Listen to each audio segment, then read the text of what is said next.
Burkina Faso continues to shock Africa. President Ibrahim Traoré inaugurates the Fassi detergent industrial complex. Burkina Faso is once again making waves across Africa with its bold steps toward industrialization and economic self-reliance.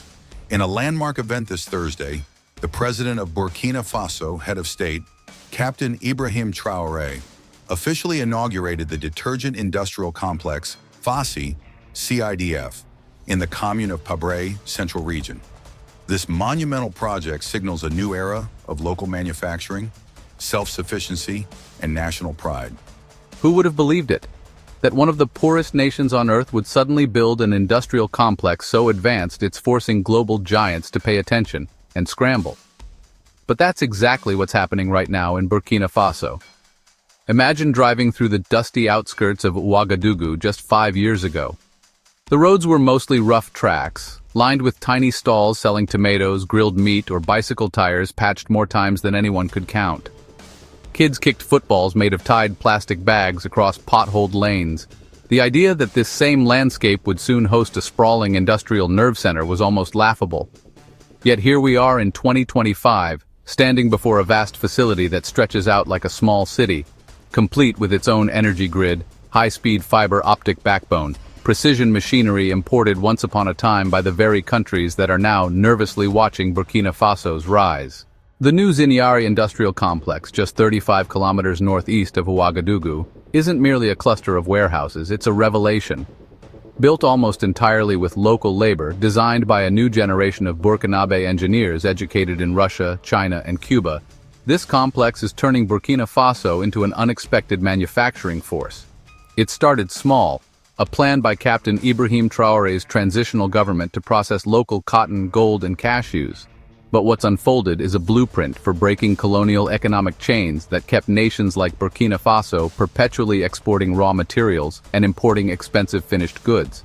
Today, this complex produces textiles, electrical cables, advanced agro-processing machinery, and even trial batches of vehicle components, something that was unthinkable in the Sahel just a few years ago. Many in the West have dismissed it, branding it an unsustainable show project. But what they fail to grasp is how deeply this industrial revolution ties Burkina Faso's spirit of sovereignty. After decades of watching profits from their resources flow into foreign bank accounts, the people here are determined to keep value on their own soil. At the heart of this revolution is not just bricks, steel, and machines. It's a mindset shift. Young workers, many of whom grew up with little hope beyond subsistence farming or risking everything to migrate to Europe, now walk into bright, bustling factory floors wearing safety gear and wielding advanced tools. For them, it's more than a job. It's proof they can build their nation with their own hands. Still, this seismic shift hasn't come without pushback. Powerful trading partners, especially in the EU and France, have quietly voiced concerns.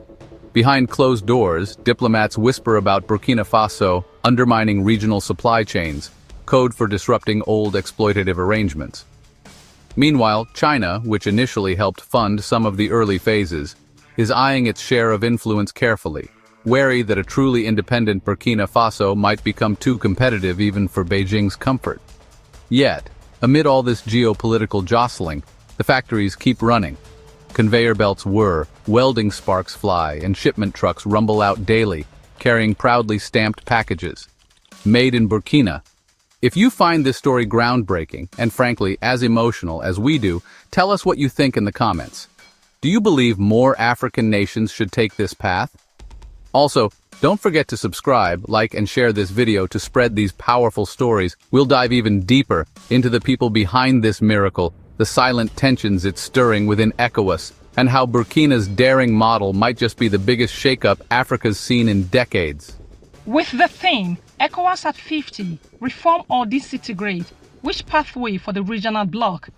The event, organized by Center for Democracy and Development, CDD West Africa, and Wademos Network, is to assess progress made by ECOWAS after 50 years, address the persistent challenges faced by the region, and propose adequate reforms to address concerns. We need to continue with this ideology of ECOWAS, as it were, or we need to rethink, reform, or we just disintegrate. But we have come to know that disintegration is not an option because of the huge opportunity that it provides. Beyond that is, how do we get Guinea-Conakry back to the table? How do we get Guinea-Bissau, which is already a dictatorial state, how do we get them back on track? And of course, Togo is neither here nor there. The keynote speaker, Professor Ibrahim, who is a senior fellow of the Center for Democracy and Development, CDD West Africa, says that it's time ECOWAS revitalized its mission and engaged in re-democracy of the people. But behind every giant machine and shipment labeled Made in Burkina is a human story of sweat, hope, risk, and defiance. And it's these stories that truly reveal why this industrial revolution is sending shockwaves across West Africa and beyond.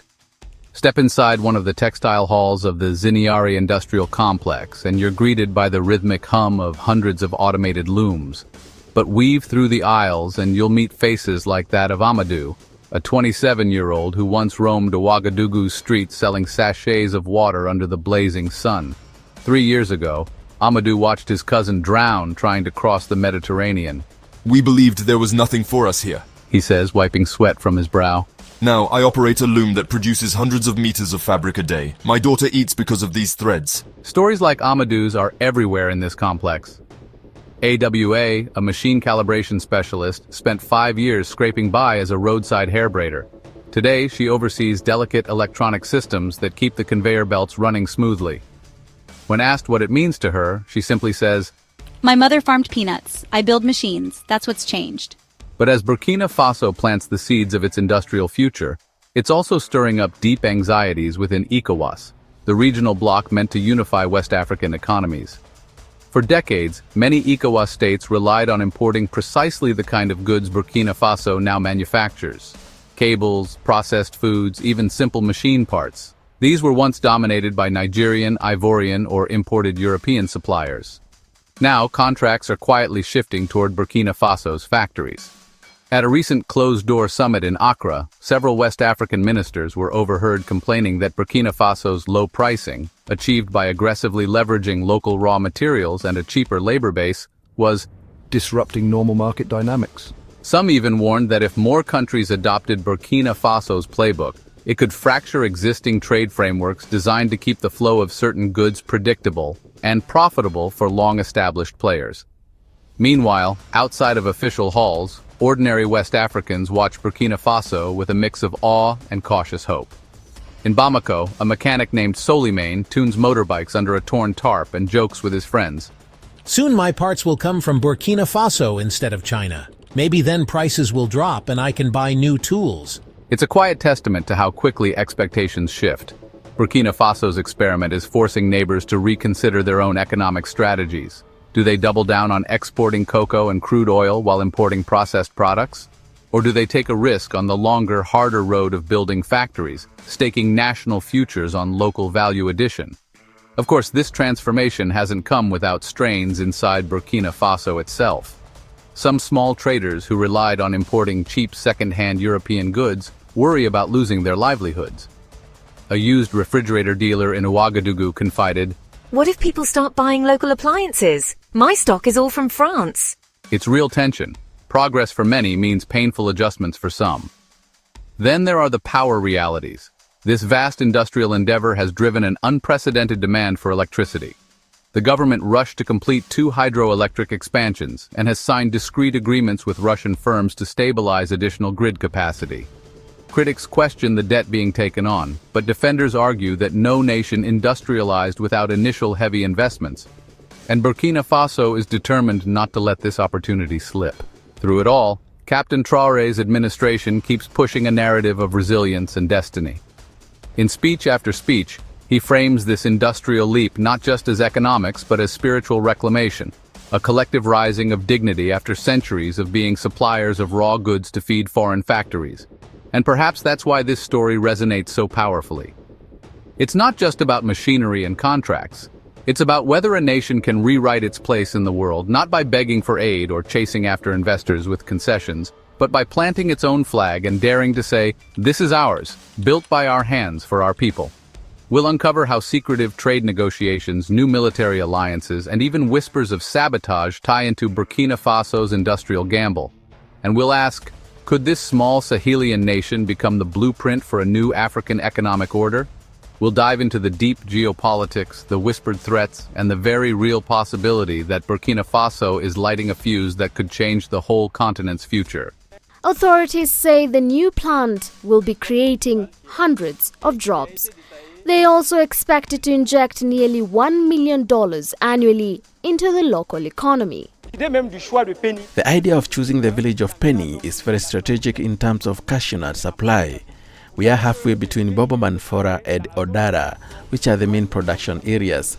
So we are going to set up collection cooperatives with women who will collect the nuts from the producers. The plant will therefore be ejecting more than 500 million francs a year to buy apples from producers. The new plant opens just days after the lifting of an export ban on raw cashew nuts. The suspension measure was aimed at supplying factories at the national level, and we were ready to supply the factories. Unfortunately, the factories told us they want organic cashew nuts. Burkina Faso's government has expressed a clear priority to address domestic needs, and this new facility will be its latest gamble on the future, looking to transform a byproduct into a key player in the nation's economic landscape. In the shadow of Burkina Faso's roaring factories, something far more volatile is brewing. A quiet storm of secret deals, diplomatic scuffles, and veiled threats that could redraw Africa's economic map. What's unfolding today didn't start with the first bricks of the Zenyari industrial complex. It began years back in hushed meetings and encrypted calls when Captain Ibrahim Traoré's closest advisors crafted a plan that was equal parts economic blueprint and geopolitical gamble. To keep this industrial revolution alive, Burkina Faso needed more than raw courage. It needed guaranteed markets, secure supply lines, and critically, alliances that wouldn't buckle under Western pressure. That's why, while most eyes were fixed on grand opening ceremonies and televised ribbon cuttings, Traoré's government quietly inked long-term trade pacts with Mali, Guinea, and Niger, all countries that share Burkina's skepticism of traditional francophone power structures. Together, they're building what some insiders now call a Sahelian economic shield. Under this informal arrangement, these nations agree to prioritize each other's goods, bypassing French and EU middlemen wherever possible. For Burkina Faso, it means if ECOWAS tries to impose restrictive tariffs or fines, they have at least a handful of committed regional partners willing to defy broader bloc directives. This emerging coalition isn't going unnoticed. In Abidjan, Cotonou, and Dakar, capitals still deeply linked to European financial systems, officials are growing uneasy. One diplomat, speaking on condition of anonymity, confessed, if Burkina's model spreads, it could hollow out decades of carefully structured dependencies. That's why some are discussing coordinated economic countermeasures. Even more telling is the spike in discreet visits from foreign intelligence attachés. In the last 6 months alone, multiple Western embassies have ramped up their on-the-ground reporting from Uagadoo. The stakes are that high. If Burkina Faso can show it's possible to rise industrially without Western bankrolled mega loans and without ceding ownership to foreign conglomerates, what stops others from following suit? There's already chatter in Kinshasa, Lusaka, and even Nairobi about studying the Burkinabe model. Not the technology itself, most nations can buy machines, but the policy backbone, the insistence on local ownership, the refusal to sign exploitative tax treaties that allow profits to drain offshore. Captain Ibrahim Traoré, who's led Burkina Faso since 2022, is focusing on economic autonomy to reduce reliance on foreign aid and harness internal resources. The strategy, aligned with the alliance of Sahel states alongside Mali and Niger, reflects a push for economic sovereignty, as Professor Hamidou Sawadogo explains. Vous avez un modèle d'économie endogène. This model is based on leveraging internal resources. It's enabled the head of state and his government to prioritize agriculture.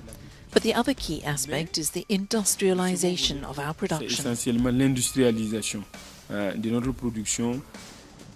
Agriculture is now at the core of economic priorities, with dedicated funding and increased production capacity. The result, nearly 6 million tons of cereal harvested in 2024. At the same time, securing the territory remains crucial. Personnellement, j'allais recommander de mettre encore plus de moyens au niveau de la défense. Personally, I would recommend further investment in territorial defense to ensure our survival. But it's not all positive momentum. Shadows loom. Several of Burkina Faso's raw material shipments bound for allied Sahelian countries were recently held up at regional borders on sudden inspection grounds. Meanwhile, 2 smaller subcontractors tied to Burkina's industrial build-out faced abrupt contract terminations from European suppliers after unexplained compliance reviews. Though no one says it openly, in economic circles, these look a lot like pressure tactics. To hedge against sabotage or sudden sanctions, Traore's government has also struck fresh agreements with Russia for critical machine parts and with Turkey for specialty steel imports, widening Burkina's supply web beyond any single power's grip. It's a high-wire act of diplomacy and defiance. Yet through this geopolitical chess game, life goes on at ground level. The streets of Uagadoo tell a different story from diplomatic cables. Vendors outside the complex now sell local sandwiches stuffed with grilled chicken instead of cheap imported sausages. A young boy races past on a bicycle frame once assembled in China, now stamped with Burkina steel. Even the cultural landscape is shifting. Schools are partnering with factories to offer technical internships. Musicians write songs about machines dancing for Burkina. It's become more than industry, it's identity. So what is next? If Burkina Faso's experiment is held, it could rewrite how Africa negotiates with the world. Instead of begging for better commodity prices, countries might demand respect for their finished goods. Instead of IMF structural adjustment programs, they could push their own investment agendas. This is why economists from Lagos to London are nervously running new models, wondering how global trade flows might shift if more African nations keep value on their own soil. Of course, none of this is guaranteed. Economic revolutions are fragile. A bad harvest, a failed energy deal, or targeted international sanctions could derail momentum. But for now, under the hot Sahelian sun, amidst the smell of welding oil and roasted peanuts, Burkina Faso is writing a daring new chapter, and the world is watching. What do you think? Is Burkina Faso lighting the way for a new kind of African independence? Or is it stepping into a storm it's not yet ready to weather? Drop your thoughts in the comments. And if you find this story eye-opening, make sure to like, share, and subscribe so we can keep bringing you deep, untold stories from across Africa. For more information and for more news on the happenings in the political sector and the world globally, don't forget to like and subscribe to our channel for more updates.